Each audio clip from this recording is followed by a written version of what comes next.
नाज़रीन अवां खे अहम ख़बर का आगाह कंदा हलूं त Sindh high court Sukkur bench कंहिं बि तालीमी इदारे जे मुख्य दरवाज़े ते एहतजाज करण या धरणे हणण खां रोके छॾियो।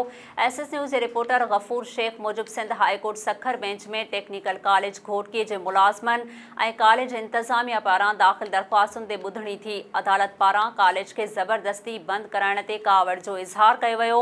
कॉलेज जे मुख्य दरवाज़े ते धरणे जूं तस्वीरूं अदालत में पेश कयूं वयूं। अदालत कंहिं बि तालीमी इदारे जे दरवाज़े ते धरणो न हणण जो हुकुम ॾेई छॾियो।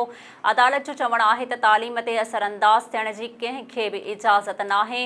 को बि तालीमी इदारो बंदि करण या तालीम मुतासिर कंदड़नि ख़िलाफ़ सख़्त कार्रवाई कई वञे। जस्टिस ज़फ़र अहमद राजपूत ऐं जस्टिस शमसुद्दीन अब्बासीअ ते ॿधल डबल बेंच फ़ैसिलो ॿुधायो। जस्टिस ज़फ़र अहमद राजपूत रिमार्क्स ॾिना आहिनि त सिंध में तालीम तबाह थी चुकी आहे। शागिर्दनि जो मुस्तक़बिल तबाह करण जी कंहिंखे बि इजाज़त न ॾींदासीं।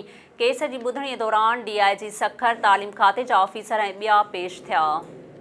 नाज़रीन वधीक ख़बरुनि ऐं अपडेट्स जे लाइ ॾिसंदा रहो SS न्यूज़ वेब TV। असांजे चैनल खे लाइक ऐं सब्सक्राइब करणु न विसारींदा।